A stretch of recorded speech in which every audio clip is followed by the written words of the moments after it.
안녕하십니까.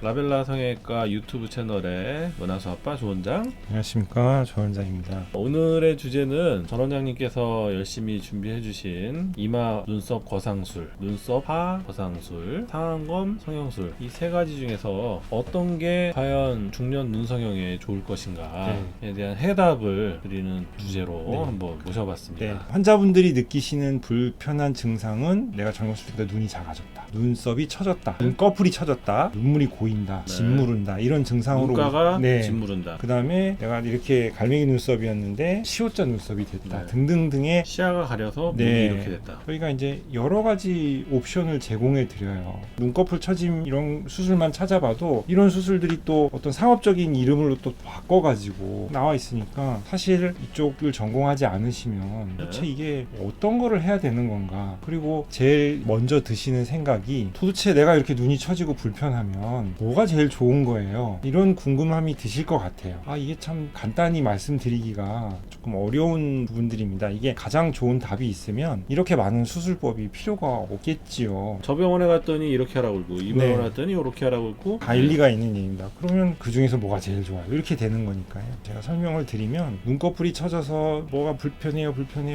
하시는 증상들이 최종적으로는 여기 윗 눈꺼풀의 피부가 처져서 시야를 가리고 짓무르게 되지만 그 현상의 원인이 한 군데가 아닌 거예요. 그러니까 나머지는 다 그대로 20살 때처럼 있고 여기 피부만 쑥 처져가지고 앞을 가리는 것이 아니고 위에서부터 폭포수처럼 이마 피부, 또 눈썹을 뒤에 여기 처마뼈에 붙이고 있는 인대도 있거든요. 걔도 늘어나고 윗눈꺼풀도 여기 눈썹이 있는 부분이 늘어나는 게 다르고 여기 쌍꺼풀이 있는 부분에 늘어나는 게 다르고 이렇게 다르기 때문에 여러 가지 원인의 합이 그렇게 위에서부터 쭉쭉쭉쭉쭉 늘어나는 거에 최종 합이 환자분의 눈꺼풀을 덮고 있는 겁니다. 이 외에도 근데 원인이 더 많은데 오늘 이제 수술에 관련된 원인만 소개를 드리는 겁니다. 그래서 이렇게 위에서부터 차근차근 무너져가지고 밑에 이제 눈을 가리는데 도미노가 돼 있는데, 도미노가 돼 있는데 이걸 한 가지 수술로 싹 그 불편함을 다 개선하고 이마도 올리고 눈썹도 올리고 뭐 이렇게 하기는 어렵습니다. 그렇기 때문에 사실 불가능한 이야기지만 가장 좋은 방법은 이마부터 속눈썹까지 있는 피부의 모든 층을 다 조금씩 올려주면 가장 원상태, 그러니까 젊었을 때의 상태로 돌아가는 거는 맞아요. 이상적인 방법이긴 한데 그렇게 할 수는 없으니까 그 중에서 가장 효과가 좋을 것을 저희가 권하는 겁니다. 할 수는 있죠. 할 수는 있습니다. 할 수는 있는데 최소 시술로 최대 효과를 내려고 하다 보니까 이제 그 중에 하나를 고르게 되는 거지만 조합을 해서 하는 게 더 좋다. 그게 있습니다. 예를 들면 이마의 피부가 늘어나고 아까 말씀드린 눈썹을 붙여놓는 인대가 늘어나서 이렇게 시옷자 눈썹이 되셨다. 그런 분들은 여기 이 눈썹하고 속눈썹 사이를 아무리 잘라봤자 이게 변동이 없죠. 변동이 없습니다. 물론 이제 비용이라는 측면이 또 있긴 하지만 그래도 저희가 가장 먼저 권하는 것은 원인에 근접한 원인을 해결할 수 있는 것을 먼저 권하는 거예요. 예를 들어서 눈썹은 젊으신 분들처럼 위치가 참 좋고 여기 눈썹하고 속눈썹 사이 피부만 처져 있다. 그러면 또 거기를 잘라내십시오, 이렇게 이야기를 하는 거고, 눈썹은 굉장히 여기 피부 탄력은 좋은데 이마가 축 처져 있으신 분은 할 수 없이 또 이마를 이제 올리십사, 이렇게 이야기를 하는 겁니다. 그래서 이제 저희가 권하는 여러 가지 수술 방법은 눈꺼풀 처짐의 다양한 원인을 해결하는 것에 조금 더 목적을 두고 이렇게 설명을 드리기 때문에 저렇게 다양한 수술 방법이 필요하고 다양한 방법을 제시하는 것이다, 이렇게 이해를 좀 해주셨으면 좋을 것 같아요. 제일 기본이 되는 수술은 사실은 우리가 제일 덜 하고 있는 이마 눈썹 거상을 하는 게 제일 좋긴 하겠네요. 그래서 저희가 들어보면 기본적으로 맨 위부터 해결을 하는 게 좋기 때문에 그걸 권해드리는데 사실상 환자분들의 선택은 밑에서부터 올라가게 되거든요. 집이 약간 기울어졌으면 주춧돌부터 기둥부터 그 다음에 지붕 이렇게 해야 되는데 지붕을 고치면 간단하잖아요. 그리고 회복도 빠르고 지붕부터 이렇게 고치는 그런 일이 이제 자꾸 발생을 하게 됩니다. 그래서 말씀드렸지만 저희가 권해드리는 것은 가장 효과가 좋을 것, 원인을 해결하는 것이 기준이라면 환자분들은 이제 본인이 처한 어떤 사정, 회사라든가 비용 이런 거에 따라서 선택을 하시기 때문에 조금 괴리가 무리가 생기는 것 같아요. 예를 하나 들어보도록 하겠습니다. 제일 먼저 처져서 오시는 분들이 상담 때 제일 많이 하시는 동작이세요. 그러면은 원장님 이거 처진 것 좀 저게 이마 거상이. 네, 저 눈썹을 만들어 드리는 방법은 내시경 이마 거상술인데 실제로 제 상담의 결과 환자분이 선택하시는 것은 이 눈썹하고 속눈썹 사이에 어딘가를 좀 줄여서 그렇게 되면 사실 눈썹이라는 입장에서만 보면 더 떨어지면 떨어졌지 제자리를 찾아가기는 좀 어렵거든요. 이렇게 환자의 니즈와 그 니즈에 맞춘 저희 권유가 환자의 선택과 좀 차이가 있는 게 좀 안타깝긴 하더라고요. 저희는 환자의 니즈와 원인을 찾아가는 반면에 환자분들은 본인의 상황에 맞춰서 선택을 하시는 거기 때문에 그런 거에 대한 설명이나 이런 게 충분히 있어야 될 것 같습니다. 물론 당연히 여기 눈썹과 속눈썹이 처져 있다면 또 거기를 해결을 하면 되겠죠. 그렇게 차이가 있다. 그래서 이유를 찾아가는 각각의 시술을 해야 된다. 이런 게 첫 번째 주제였고요. 그 다음에 이제 두 번째로 말씀드리고 싶은 것은 아까 이제 처음에 살짝 얘기가 나왔었는데 가장 좋은 것은 원인을 모두 다 교정을 하는 게 결과라는 측면에서만 고정을 해서 보면 가장 좋은 방법입니다. 이마도 좀 올리고 눈썹 하도 조금 잘라내고 속눈썹 근처도 조금 잘라내고 이렇게 하면 가장 좋은 방법이에요. 제일 완벽하죠. 예, 완벽한 방법이고 각자의 수술 부위가 받는 손상도 제일 적습니다. 예를 들어서 한 세네 군데의 처짐을 한 군데에서 잘라갖고 해결을 하려면 팁을 막 이만큼 잘라가지고 막 우그러뜨려서 당겨서 꼬매야 되는데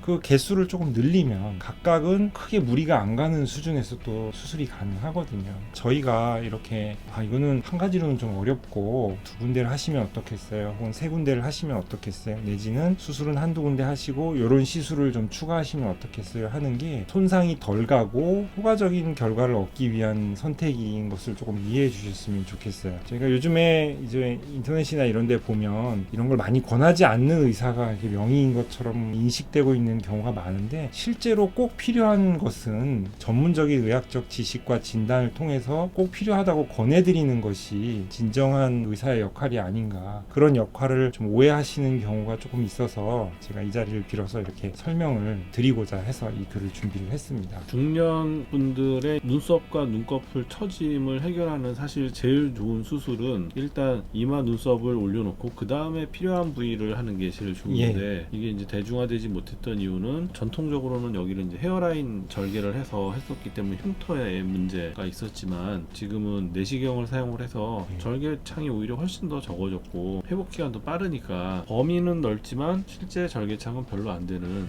배 수술도 절개해서 배 수술하던 거에서 복강경 쓰게 되면서 완전 패러다임이 바뀐 것처럼 이 이마 눈썹 거상술도 내시경을 사용하게 되면서 완전 패러다임이 바뀐 것 같아요. 그래서 옛날 방식으로 생각하시는 거는 맞지 않고 본인에게 정말 필요하다고 하면 특히 이 눈썹과 속눈썹 사이의 거리가 좁으신 분들은 이 사이에서 뭘 해서 하기가 참 어렵습니다. 그러니까 오히려 그런 경우에 전체로 딱 올려주는 수술이 눈매도 훨씬 더 자연스럽고 또 쌍꺼풀 라인도 자연스럽게 나오고 결과도 훨씬 좋으니까 앞으로는 이마 눈썹 거상술이 계획의 1번이 되는 시대가 점점 오고 있다라는 생각이 들고 전에 전통적으로 아래부터 해결하는 게 아니라 위에부터 해결하는 오히려 메인은 위에서 해결하고 아래는 미용적으로 약간의 저 도움을 주는 그런 방식으로 되어야 합리적이지 않을까. 조원장님 말씀하신 것처럼 계획의 1번이지 그것이 끝이 아니다. 이것만 올린다고 해서 다 해결되는 것은 아니고 시작이고 다른 것을 권하는 이유도 좀 이해를 해 주십사. 바가지나 냄비가 구멍이 여러 개 뚫려서 물이 줄줄 새는데 제일 큰 구멍 하나 막고 물이 안 새기를 바라면 좀 그거는 무리가 있는 것이다. 구멍이 크던 작던 제일 큰 구멍 먼저 막고 그래도 좀 새면 이제 쓸 수는 있잖아요. 좀 쓰시다가 이게 물이 이것도 찌글찌글 새는 것도 싫다. 그러면 그것마저도 이렇게 좀 막는 과정이 필요하다. 이렇게 이해를 해주시면 좋을 것 같습니다. 좋은 비유인 것 같습니다. 시술 전원 사진 보면 첫 번째가 이제 이마 눈썹 거상술을 하면서 이게 또 같이 하면 좋은 수술이 하안검 수술이거든요. 해서 훨씬 눈매가 상큼해지고 쌍꺼풀 라인을 손을 안 봤는데도 아주 좋게 됐고 눈썹 대칭성도 아주 좋아지고 그 다음에 이제 이런 경우는 눈썹과 쌍꺼풀 사이에 거리가 멀기 때문에 눈썹과 거상술을 해서 처져 보이는 걸 좀 해결했던 케이스고 그 다음이 이제 절개법으로 해서 전체적으로 지방도 좀 제거해야 되고 했기 때문에 이렇게 했던 분들인데 다 적절한 수술을 선택을 해서 결과가 잘 나왔던 대표적인 케이스를 찾다 보니까 이렇게 됐습니다. 근데 이런 케이스들은 여기에 맞춰서 하면 되지만 여기에 맞지 않고 이제 여러 가지 복합적으로 작용하시는 분들은 조합을 해서 잘 활용을 하시면 더 좋은 만족도를 낼 수 있으니까 그런 취지로 내용을 봐주셨으면 좋겠습니다. 좋겠습니다. 이마 눈썹 거상술, 눈썹파 거상술, 상안검 성형술 어떤 게 좋은지 네. 다 좋다. 네. 다 좋은데 기본 원인을 먼저 해결하는 게 좋지 않을까. 그 정도의 결론으로 네네. 마무리하도록 하겠습니다. 경청해 주셔서 감사드리고 저희는 또 좋은 내용으로 네. 찾아뵙도록 하겠습니다.